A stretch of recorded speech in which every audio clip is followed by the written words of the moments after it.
Okay. Good day. I am from Global Ace Agency here in Malaysia, and I am the Philippine recruiter.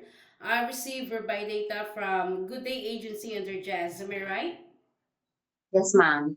Can you speak English or can you understand English? Yes, ma'am.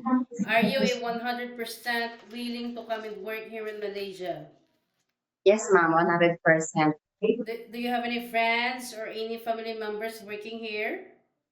Family members, ma'am, in Sabah, Malaysia. Sabah, Malaysia, are you sure? Ma'am. Do you have Only in tattoos? Sabah. Do you have tattoos in No, your skin? ma'am. Are you healthy or do you have any health issues in your body? No, definitely 100%, ma'am. Healthy. Yes, you need to be healthy, otherwise, don't give us problem because we don't want those candidates that is unhealthy. All right, because this is a 2 years contract. Okay, Okay, ma'am. our interview this is recorded and it will be uploaded in our YouTube channel, but at the same time, your profile will be uploaded in our website. Do you agree? Yes, ma'am. Is this your first time working abroad? Yes, ma'am. Why you wanted to work in why did you choose to come and work here as a domestic helper here in Malaysia? Uh, for my future and then for my children future. And then, Malaysia is good country and no salary deduction, ma'am. All right, so can you introduce yourself? Good afternoon, ma'am. I'm Hannah Rose Vereno. I live in Palawan, Philippines. I'm 35 years old. I have five children, 17, 14, 12, and 7, 5 years old. All right, I need to know some few more details from you first. Are you married? Yes, ma'am. Yes. So how old is your husband and what is his occupation? 44 years old, ma'am, and government and employee, prison guard. Ma'am. Oh, what happened? Your husband is working in government. Why suddenly you wanted to work as a domestic helper here? In province, ma'am, salary is to it's not enough. It's not enough. Did he allow you to come and work here in Malaysia because this is a 2 years contract and you cannot go back home? If you just say so to go back home, it's not that so easy. Yes, ma'am. Did It's he allow allowed, ma'am. you? Yes, ma'am. When is your birthday? April 4, 1991. What is your height and your weight? 5'1", uh, weight 54. What is your religion? Roman Catholic, ma'am. What about your educational background?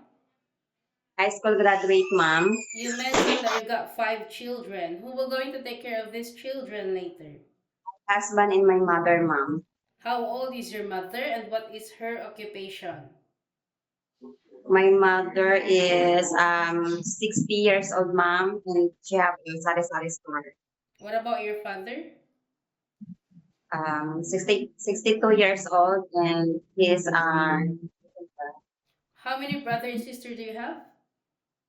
I have two brothers and two sisters. I'm elder, ma'am.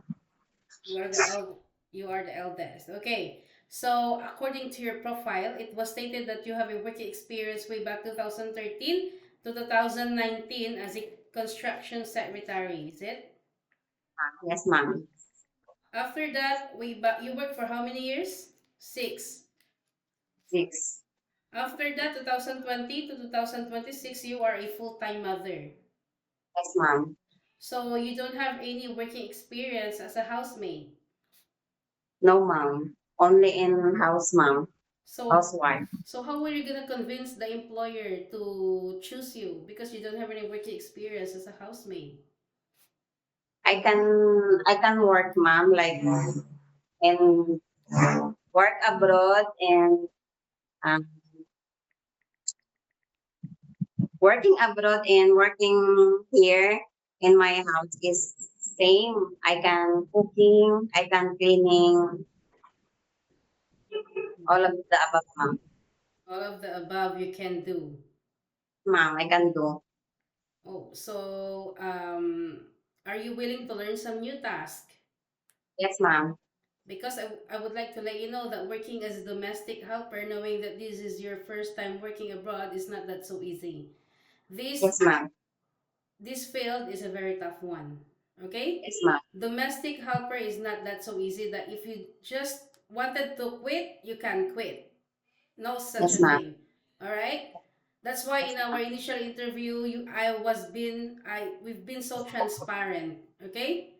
So Yes, that you ma'am. won't give us problem at the same time and you agree about all our terms and conditions.